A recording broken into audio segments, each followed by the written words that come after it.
Hola, hola, bienvenidos y bienvenidas a este primer episodio de nuestro podcast dedicado al abordaje integral de la retinopatía diabética e hipertensiva, una de las principales complicaciones microvasculares de la diabetes mellitus. Soy Víctor y estaré contigo en este recorrido para la evidencia clínica, los lineamientos de la atención y las estrategias para enfrentar esta condición desde una perspectiva preventiva y terapéutica. Hoy arrancamos con la definición, clasificación e epidemiología de la retinopatía diabética. Primero, vamos a empezar abordando qué es una enfermedad crónica progresiva y específica de quienes viven con diabetes mellitus. Se trata de una complicación que afecta a pequeños vasos sanguíneos de la retina y que está directamente relacionado con la exposición prolongada a niveles altos de glucosa en sangre, es decir, hiperglucemia. De acuerdo con la guía de práctica clínica, esta condición es nada más y nada menos que la principal causa de discapacidad visual en adultos en edad productiva a nivel mundial. Y este daño vascular en la retina no solo compromete la visión, sino también refleja un deterioro sistémico por mal controlado.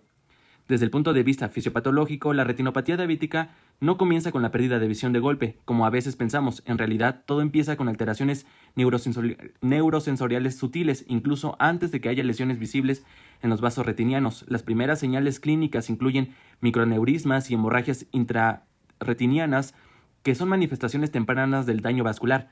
A medida que el problema avanza, se presentan fenómenos como la perfusión capilar, exudados algodonosos, cambios venosos y anormalidades microvasculares intrarretinianas, también conocidas como AMIR. Este proceso lleva al aumento de permeabilidad vascular, dando lugar a edema macular, que puede afectar directamente la agudeza visual central. En sus fases más avanzadas, la enfermedad entra en su formación proliferativa o forma proliferativa, cuando se cierran los vasos sanguíneos y aparecen neovasos anormales en la retina y disco óptico, e incluso el iris o el ángulo anterior del ojo. Estos nuevos vasos son frágiles y pueden sangrar con facilidad, provocando hemorragias vítreas o incluso desprendimiento de retina por tracción. Una de las complicaciones más severas de esta etapa es el glaucoma neovascular.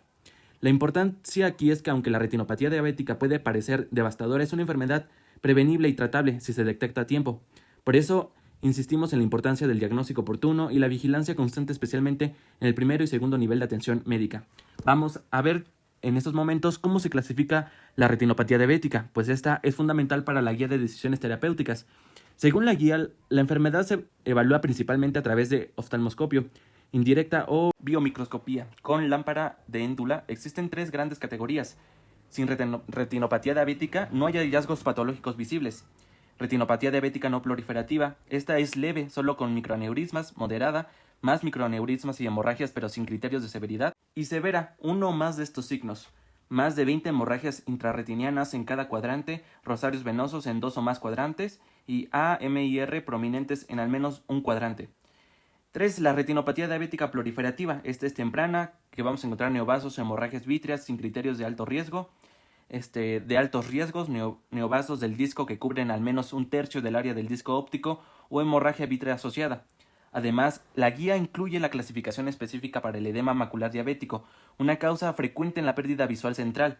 Clínicamente significativo hay engrosamiento o exudado cerca del centro de la mácula, y no clínicamente significativo las lesiones están lejos del centro macular. Esta clasificación nos permite adaptar el seguimiento y las intervenciones de forma personalizada para cada paciente. Ahora bien, veremos qué tan común es la retinopatía diabética. Hablemos un poco de la epidemiología.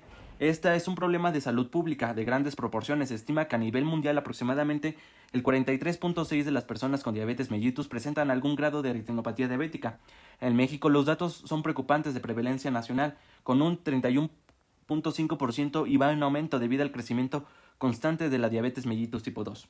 Según los datos de la Encuesta Nacional de Salud y Nutrición, 3 de cada 4 personas con diabetes necesitan mejor un control glucémico. Casi la mitad, el 47.6%, reporta una disminución visual y un 13.9% ya tiene daño retiniano documentado. Ahora veremos la parte del cuadro clínico. La retinopatía diabética es una enfermedad que evoluciona de manera silenciosa, lo que representa un reto clínico en la salud pública.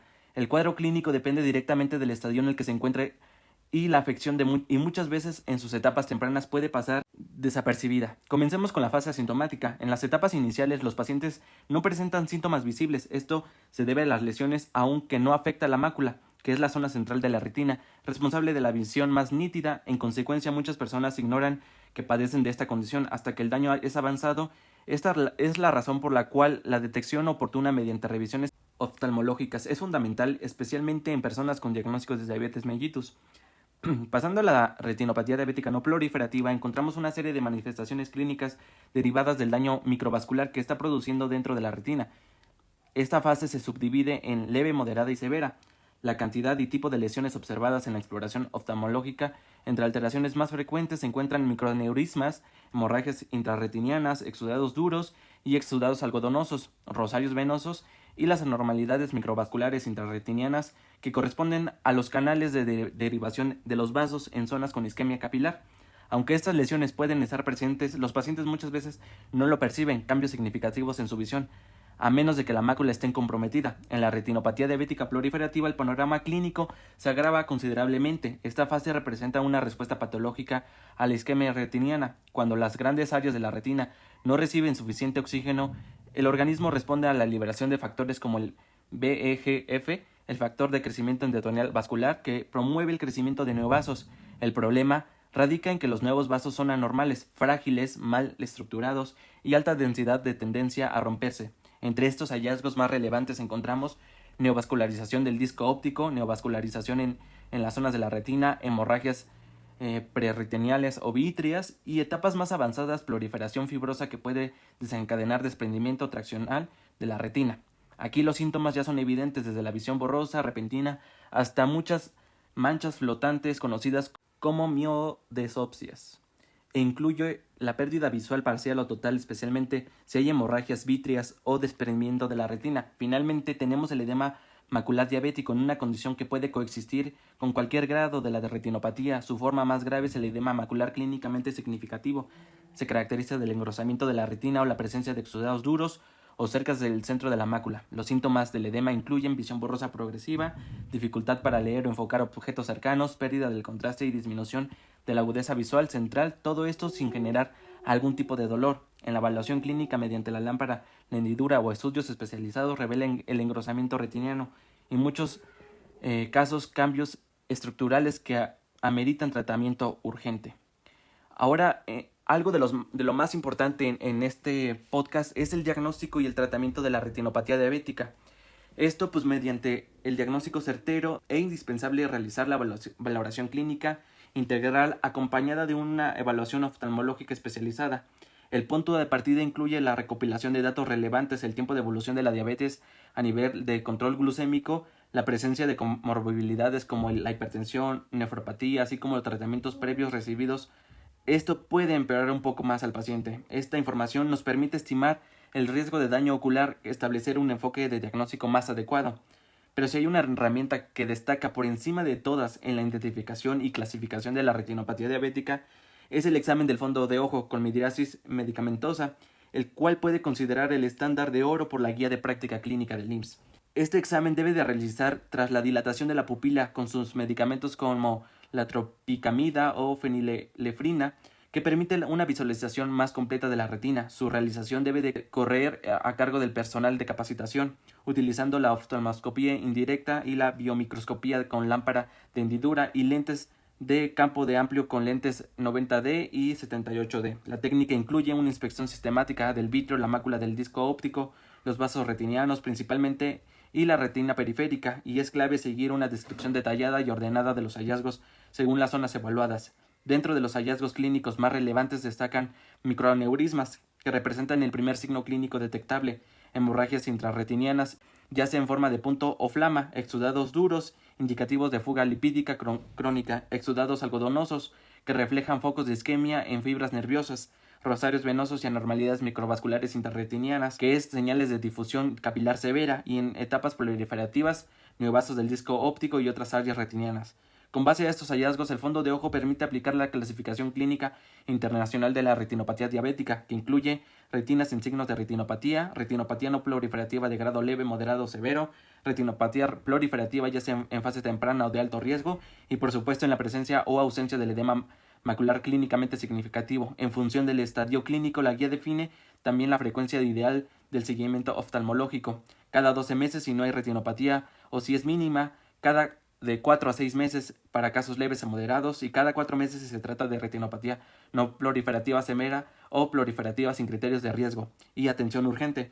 Si se detecta una retinopatía proliferativa de alto riesgo o edema macular clínicamente significativo. Ahora bien, en cuanto a los estudios complementarios, la guía nos señala con claridad que ni la tomografía de coherencia óptica ni la angiografía con fluorescencia deben de utilizarse como pruebas de tamizaje. Su indicación se reserva a casos muy específicos como el edema macular de difícil evaluación clínica o cuando existen medios opacos, por ejemplo una hemorragia vítrea, donde se podría recurrirse a una ultrasonografía ocular. Pasando al tratamiento, la estrategia depende completamente del estadio clínico y la enfermedad y se dividen en tres grandes modalidades: fotocoagulación láser, terapia farmacológica con anti-VEGF y cirugía vitreoretiniana. Comenzando con láser, esta sigue siendo una herramienta eficaz para detección y progresión de la enfermedad, láser focal o rejilla, y fotocoagulación retiniana, reservada a pacientes con retinopatía proliferativa o no proliferativa severa con alto riesgo de progresión. Su objetivo es inducir la regresión de los neovasos anómalos y prevenir complicaciones graves como la hemorragia vítrea. Las indicaciones varían en la retinopatía diabética leve o moderada. Esta se adapta solo por vigilancia periódica. En la severa se puede considerar un láser si hay indicaciones que dificultan el seguimiento como embarazo o catarata, y la retinopatía diabética proliferativa con alto riesgo, el tratamiento con PFC debe de ser urgente, abarcando varios cuadrantes retinianos. Ahora bien, vamos a ver la retinopatía hipertensiva. La retinopatía hipertensiva es un conjunto de alteraciones estructurales y funcionales de la retina secundaria a la hipertensión arterial sistémica crónica o severa. Esta condición refleja los efectos de la hipertensión sobre la microvasculatura ocular, especialmente en las arteriolas retinianas, y puede servir como marcador clínico del daño a órganos diana como el cerebro, corazón y riñones.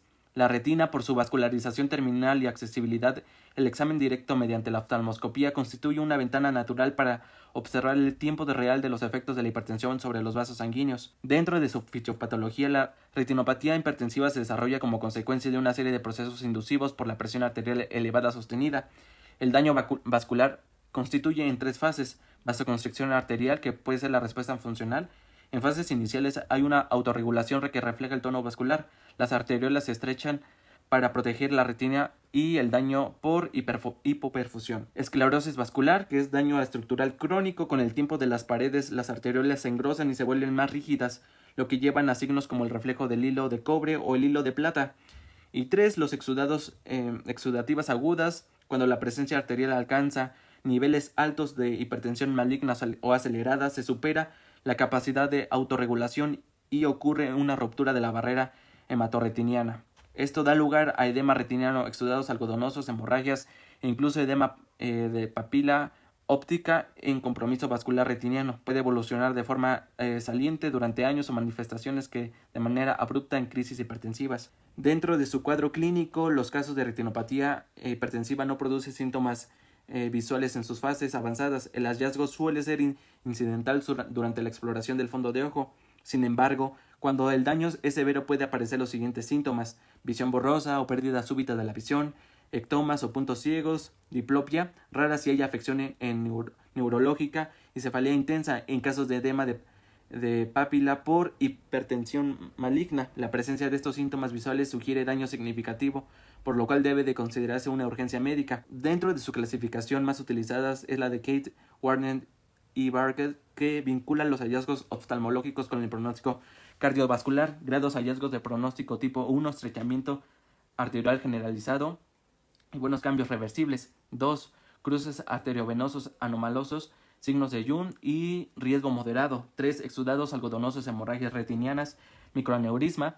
Y ya hablando en estadios más severos, vamos con el estadio tipo 4, edema de papiledema, pronosticada muy grave de emergencia. Otra forma práctica de clasificar esta retinopatía hipertensiva es dividirla en aguda, relacionada con la crisis hipertensiva de presión arterial mayor o igual a 180/120 milímetros de mercurio, predominante las hemorragias y exudados y edema. En su otra fase o clasificación es crónica, relacionada con la hipertensión sostenida, hallazgos más escleróticos y vasculares. Dentro de su diagnóstico se realiza principalmente el examen de fondo de ojo, el cual puede llevarse a cabo con oftalmoscopía directa o indirecta. Se deben de valorar los siguientes elementos: estrechamiento arterial generalizado, signos de cruce arteriovenoso, signo de Jung, que es el colapso de la vena en el cruce, signo de Bonnet, que es la desviación de la vena, reflejos anómalos en los vasos hilo de cobre, que es el engrosamiento leve, hilo de plata, que es la esclerosis intensa, lesiones exudativas o exudados algodonosos, hemorragias en flama o exudados lipídicos en estrecha macular. Y por último, edema de papila o papiledema, que indica emergencia hipertensiva. El fondo de ojo nos permite, además de la diferenciación entre el daño agudo y el crónico, evaluar la urgencia y el tratamiento y estimar el riesgo de complicaciones sistémicas. Dentro del tratamiento de la retinopatía hipertensiva no es oftalmológico en primera instancia, sino sistémico y consiste en el control estricto y sostenido de la presión arterial. Las acciones terapéuticas incluyen enfoque general, normalizar la presión arterial de manera progresiva en hipertensión crónica, control urgente en crisis hipertensivas, descenso de menos del 25% en la primera hora con vigilancia hospitalaria, tratamiento de factores de riesgos adicionales, dislipidemias, diabetes, tabaquismo, manejo oftalmológico en grados 1 y 2, no se requiere intervención ocular específica, pero debe de realizarse el seguimiento. En grados 3 y 4, si hay edema macular o hemorragia vítea persiste, puede considerarse el tratamiento con láser o anti-VEGF según el criterio oftalmológico o papiledema que requiere hospitalización inmediata, manejo intensivo y valoración neurológica. Y por último, educación y seguimiento, exámenes periódicos de fondo de ojo, control domiciliario de la presión arterial y adhesión al tratamiento antihipertensivo. Hemos llegado al final de este podcast. Espero que este recorrido te haya sido útil para comprender mejor la importancia de detectar y manejar adecuadamente la retinopatía diabética y retinopatía hipertensiva, así como el examen de diagnóstico de fondo de ojo. Antes de despedirnos, te dejo 3 preguntas muy importantes para que las contestes. Primera pregunta: ¿cuáles son las diferencias clínicas y fisiopatológicas entre la retinopatía diabética no proliferativa y la proliferativa y cómo se identifica mediante el examen de fondo de ojo?